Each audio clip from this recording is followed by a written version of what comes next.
ازما آپ اس کے اوپر بتائیے کہ پرویز صاحب نے ابھی یہ بھی کہا کہ جب وہ جاتے جاتے نون لیگ سے اتحاد کرتے، دعائیں مانگ کے دعائیں خیر کرتے، مٹھائیاں کھاتے، اچانک پی ٹی آئی میں چلے گئے تھے، اس کے اوپر بھی انہوں نے کہا کہ جنرل فیض نے انہیں کہا تھا کہ آپ کی جگہ پی ٹی آئی کے ساتھ ہی آپ ادھر جائیے۔ تو یہ ایک عجیب و غریب سا ماڈل سامنے نظر آتا ہے کہ جہاں نیب بندے پکڑتی ہے تو وہ جنرل فیض کا نام آتا ہے تو یا جنرل باجوہ کا نام آتا ہے۔ یہ سمجھ نہیں آیا کہ یہ 3.5-4 سال کی حکومت کس نظام کے تحت کام کر رہی تھی۔ بہت شکریہ ملک صاحب، بالکل کلیئر ہے، اور جو ہم باتیں کہتے تھے اب اس کی انڈورسمنٹ ہو رہی ہے۔ ہم کہتے تھے کہ جنرل فیض صاحب اس کے پیچھے ہیں، ہم کہتے تھے کہ شوکت صدیقی صاحب جو جج ہیں ان کی آج بھی پٹیشن پینڈنگ ہے، وہ کہتے رہے کہ ان کو کیسے پریشرائز کیا گیا۔ جو ہے ارشد ملک صاحب جو ہے وہ چلے گئے دنیا سے، ان کے اوپر جتنا پریشر تھا وہ اس کے اوپر بات کرتے رہے۔ سو یہ ماڈل بڑا یونیک ماڈل تھا، اور یہ ماڈل جو ہے دیکھیے مداخلتیں ہوتی رہی ہیں سیاست میں، اور انفارچونیٹلی 75 سال ہی ہوتی رہی ہیں، لیکن اس طرح نہیں ہوا تھا جس طرح سے عمران خان پروجیکٹ کو جو ہے وہ سکسیسفل کرنے کے لیے کیا گیا۔ اور اب دیکھیے نا، اب وہ جب وہ کہتے ہیں نا کہ جس پہ احسان کرو اس کے شر سے ڈرو، اب وہ موصوف جو ہیں وہ جب تک 1 پیج پہ تھے، دیکھیے نا، جب تک باجوہ صاحب جو ہے وہ ان کی مدد جو ہے وہ نہیں کر رہے تھے تب تک وہ نیوٹرل کیوں تھے؟ وہ جانور تھے، وہ میر صادق میر جعفر تھے۔ اور اب وہ کہہ رہے ہیں کہ جی اب ہمیں نیوٹرل چاہیے، ایک طرف نیوٹرل چاہیے، دوسری طرف کہہ رہے ہیں ہمیں امیدیں بہت ہیں۔ کس چیز کی امید ہے آپ کو، اور کس چیز کی امیدیں باندھی آپ نے؟ جن کا سیاست میں رول نہیں ہے ان کا رول نہیں ہوگا۔ لیکن پرابلم یہ ہے کہ عمران خان اپنے آپ کو اس ملک سے بالا تر سمجھتا ہے۔ دیکھیے ابھی آپ نے جو دہشت گردی کی صورتحال بتائی، پاکستان میں جو ہے وہ کے پی کے اندر یہ 2013 سے جو ہے وہ بلا شرکت غیرے یہ وہاں پہ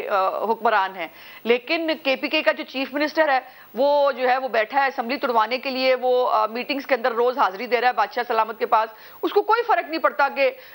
جو ہے وہ بنو کے اندر پولیس اسٹیشن پہ کیا ہو جائے، اس کو کوئی فرق نہیں پڑتا کہ وہاں پر لا اینڈ آرڈر کی سچویشن کیا ہے، اس کو کوئی فرق نہیں پڑتا کہ سی ٹی ڈی جو ہے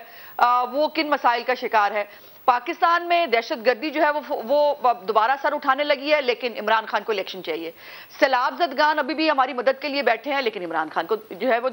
الیکشن چاہیے۔ پاکستان کی معیشت جو ہے وہ دن بدن اسی پولیٹیکل انسٹیبلٹی کی وجہ سے، عمران خان کے فتنہ اور فساد کی وجہ سے وہ سٹیبل نہیں ہو پا رہی ہے، لیکن عمران خان کو الیکشن چاہیے۔ سو پرابلم یہ ہے کہ عمران خان اس ملک کے لیے اتنا بڑا عذاب بن گیا ہے کہ اب مجھے سمجھ میں خود میں نہیں آتا کہ کیا کریں گے ہم، پاکستان کو آگے کیسے بڑھایا جائے گا۔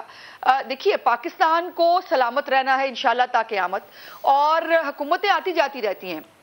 اب یہ جو میاں نواز شریف صاحب کے ساتھ کیا کیا نہیں ہوا، ان کو ہائی جیکر بنایا گیا، ان کو جو ہے وہ سزائے موت سنائی گئی، ان کو پتہ نہیں کیا کیا کیا گیا ان کے ساتھ، لیکن جو ہے وہ انہوں نے یہ سب نہیں کیا، انہوں نے ملک کو ڈیسٹیبلائز نہیں کیا۔ اور اب عمران خان کا جو ہے وہ پرابلم یہ ہے کہ وہ ان کو خوف ہے، اور درست خوف ہوگا، کہ وہ تو لوگوں کے خلاف سیاسی انتقام پہ جو ہے وہ بنا رہے تھے نا مقدمے، لیکن عمران خان صاحب کے جو ڈکیتیاں ہیں وہ سامنے آ رہی ہیں، وہ سیاسی نہیں ہیں۔ اب توشہ خانہ کی جو انہوں نے جو ہے ڈکیتیاں کی ہیں وہ سیاسی نہیں ہیں۔ عمران خان جو فورن فنڈنگ کے اندر جو زکوٰۃ اور خیرات کے پیسے کھائے ہیں وہ سیاسی نہیں ہیں۔ عمران خان صاحب نے جو القادر ٹرسٹ کی پراپرٹی لے کر 50 ارب روپے آپ نے جو ہے وہ دوست کو واپس کیا ہے وہ سیاسی نہیں ہے، اور یہ ان میں سے کچھ سیاسی انتقام نہیں ہے۔ جو ہیروں کا کاروبار ہوتا رہا جو ہے وہ کام کرانے کے لیے جو ہے وہ ہیرے لیتے دیتے رہے، وہ سیاسی انتقام نہیں ہے، اور یہ ان تمام کے ثبوت موجود ہیں، آن دا فیس آف اٹ موجود ہیں، اور اسی لیے ان کو بہت وہ ہے کہ کچھ مجھے فرق نہیں پڑتا کہ پاکستان کے ساتھ کیا ہو رہا ہے، فوراً الیکشن کرا دو اور مجھے لا کے بٹھا دو۔